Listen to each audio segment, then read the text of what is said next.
dark truth of the stolen vehicles.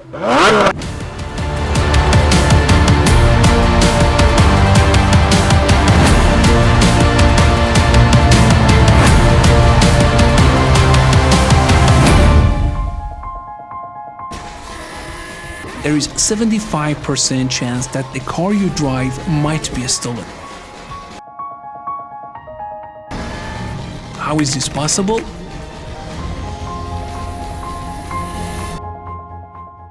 It is pretty simple. They stole your car, then represent it as another legit car.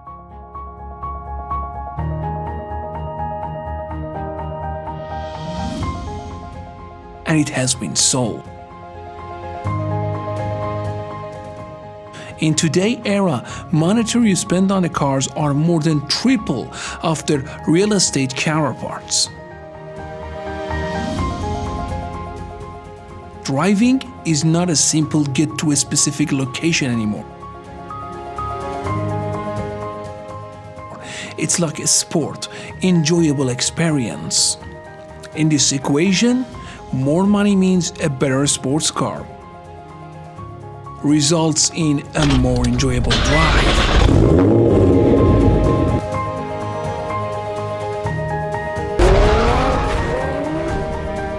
It's a crime wave sweeping the country.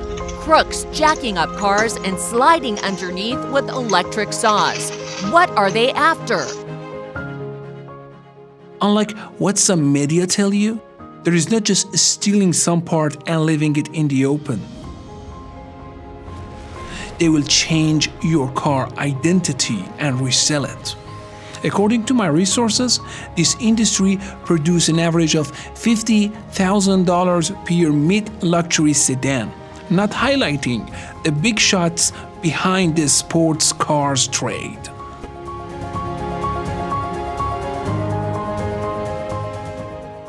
We're gonna shed some light on the dark corner of one of the most lucrative theft commerce ever.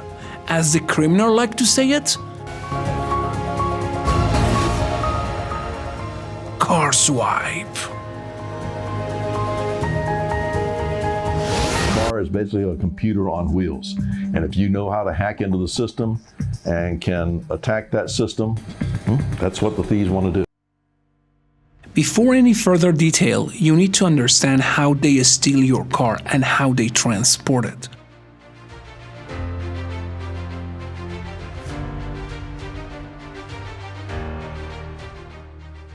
There is something called a master key.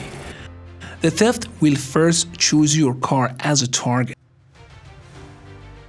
At that time, he will sit around your coffee place or somewhere. Then his accomplice does something with your car, so it goes off alarming you.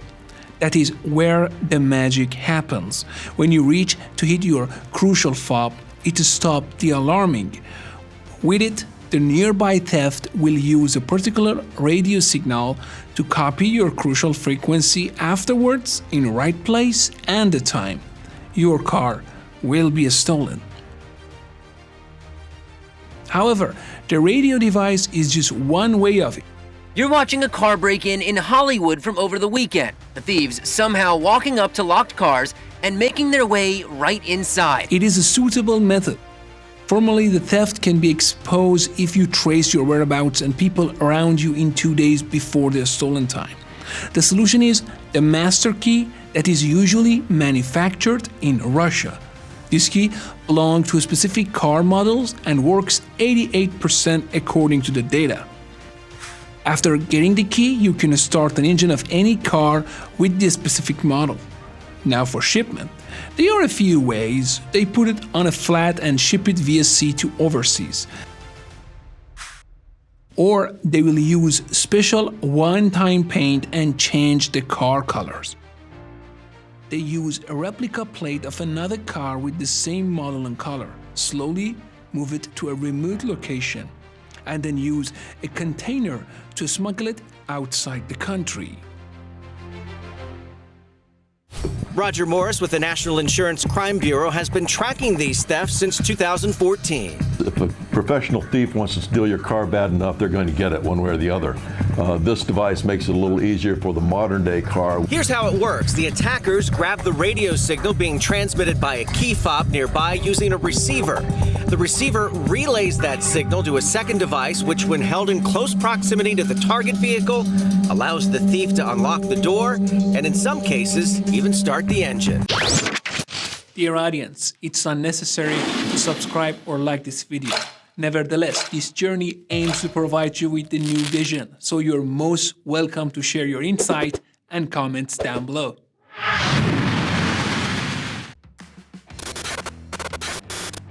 What is valuable in your car? Your catalytic converter.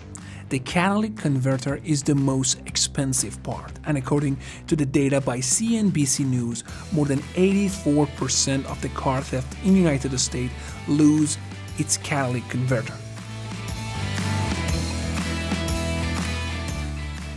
Nonetheless, they are just small-time theft, not organized groups. Sometimes some models have pretty hard to find parts, such as geared for old Mercedes or similar things. At Houston Hard, catalytic converters are being stolen by the trunkloads. In the first 4 months of this year, theft is up 500%. Some dealer shops that sell used parts buy it at a lower price in a bulk from the car thefts, even sometimes order it. Previously, the thefts smuggled the car overseas in African countries or Middle East, and with the use of some government connections, they will make it legit and resell it.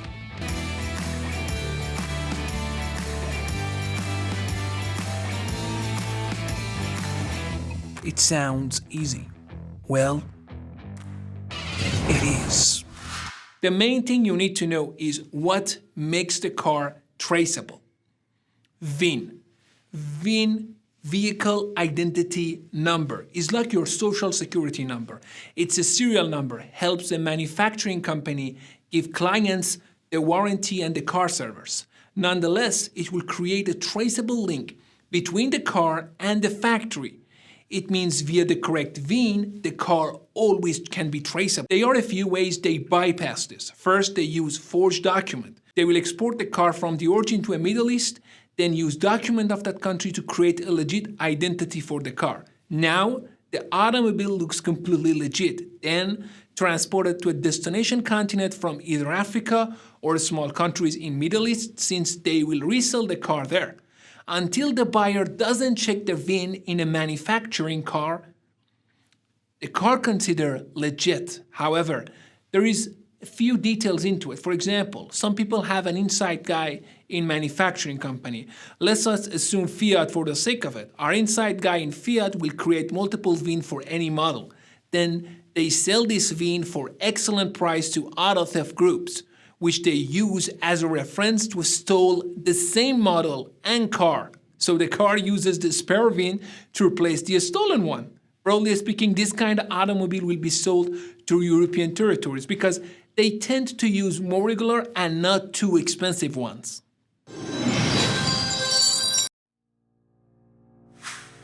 Impound. You have seen it countless times, but this time it is different.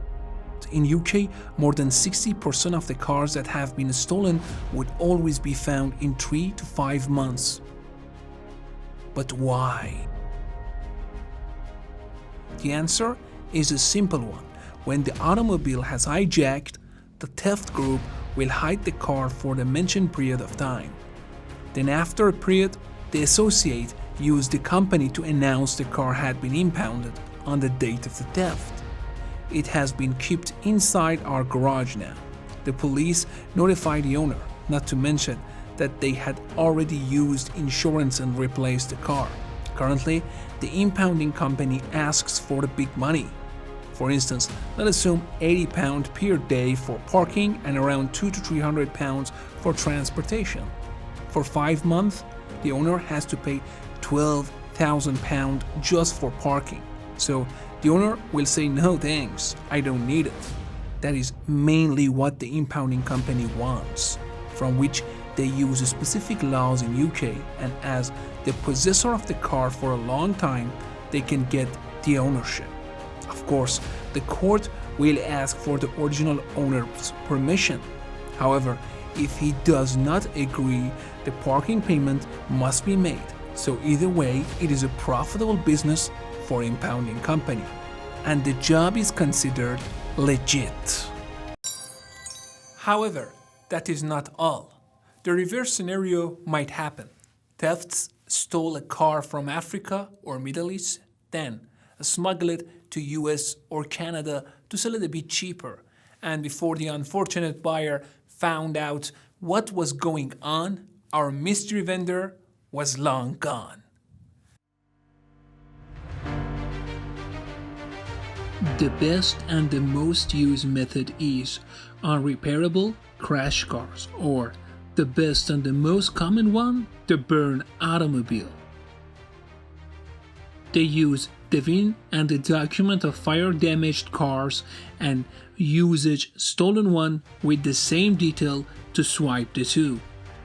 Now they get the stolen vehicles with the fire-damaged record, but they make more money than dump the car and sell some valuable parts.